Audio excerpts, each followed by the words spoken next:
Sejak tanggal 30 Desember, Front Pembela Islam dibubarkan. Bukan membubarkan sendiri ya, tapi dibubarkan oleh pemerintah. Saya ketika membaca, mendengar pembubaran ini terkaget-kaget. Wih, gak main-main ini pemerintah ini. Ini guyon, apa serius? FPI itu kalau dibilang salah itu salahnya begitu beratkah? Nah, saya membaca-baca kenapa sih sampai FPI itu dibubarkan.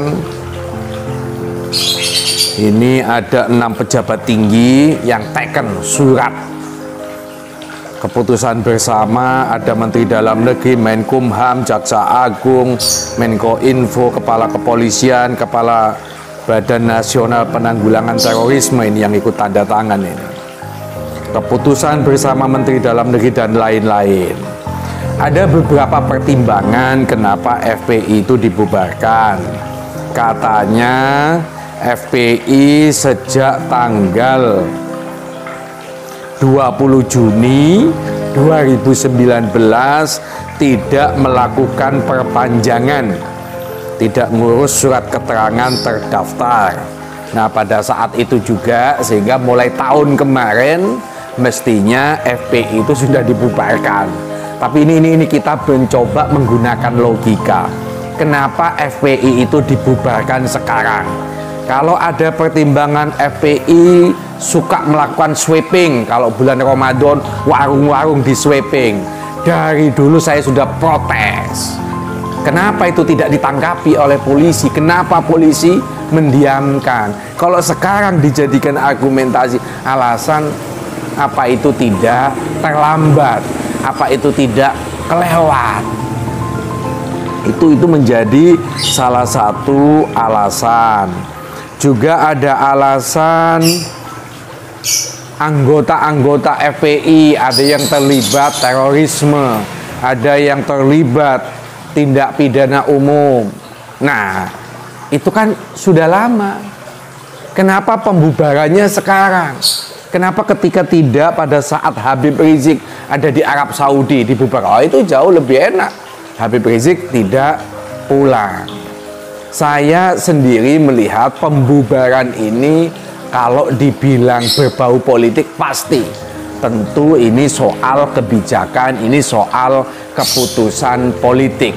Tetapi menurut saya kalau sampai menyatakan FPI menjadi organisasi terlarang, kok saya tidak sependapat.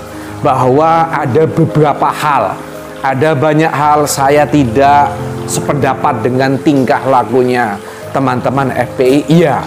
Tapi kalau ini dinyatakan sebagai organisasi terlarang, kok menurut saya FPI itu masih ada sisi positifnya.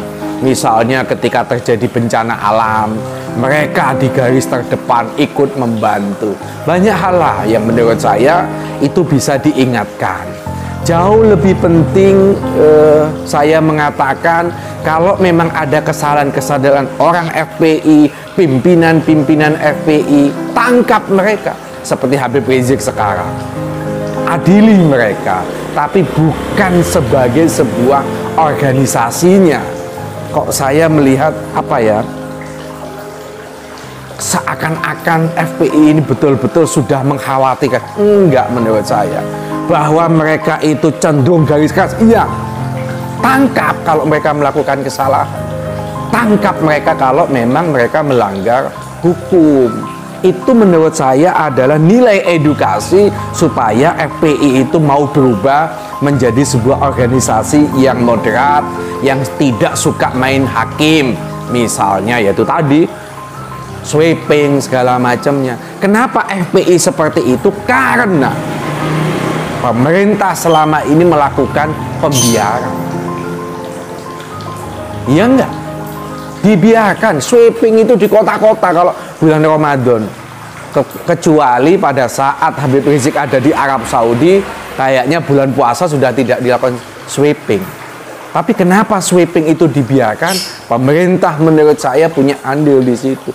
Karena dibiarkan, mereka semakin menjadi-jadi. Oke, sekarang kembali lagi kepada soal pembubaran. Dilarang menggunakan atribut-atribut. Saya menjadi bertanya-tanya, jangan-jangan mereka sudah deklarasi baru, Front Pembela Islam Perjuangan, logonya dirubah misalnya, orangnya sama, bagaimana dong sikap pemerintah? Jadi pelarangan ini ketika tidak ditindaklanjuti dengan penangkapan pengurus, maka menjadi sebuah guyonan. Nanti akan muncul Front Persatuan Islam, orangnya sama, bagaimana? Sekali lagi, saya tidak sepakat kalau sampai ada pembubaran, karena ini akan mengulangi kesalahan pemerintah Orde Baru, diulangi oleh sekarang ini, oleh pemerintahannya Jokowi. Kenapa saya menolak? Saya ini adalah pernah menjadi korban dari pemerintah Orde Baru. Organisasi saya pernah dinyatakan menjadi organisasi terlarang, ditangkepi saya, teman-teman semua ditangkepi semua. Ini mengulang sebuah kesalahan yang sama. Penegakan hukum belum dilakukan secara masif terhadap FPI, tapi tiba-tiba dibubarkan. Jadi sekali lagi, saya tidak setuju dengan pembubaran FPI ini. Lebih baik kalau memang bisa dibuktikan ada orang-orang, ada pengurus-pengurus FPI yang melanggar hukum, proses secara hukum, jangan bicara organisasinya.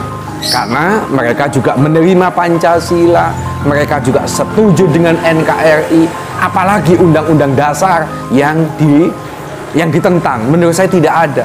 Bahwa mereka itu garis keras, iya, saya juga tidak sependapat itu. Tetapi bahwa mereka itu adalah bagian dari komponen bangsa, maka butuh sebuah edukasi. Edukasi itu secara baik-baik tidak bisa, ya secara hukum. Tangkap kalau memang salah, penjarakan kalau memang salah.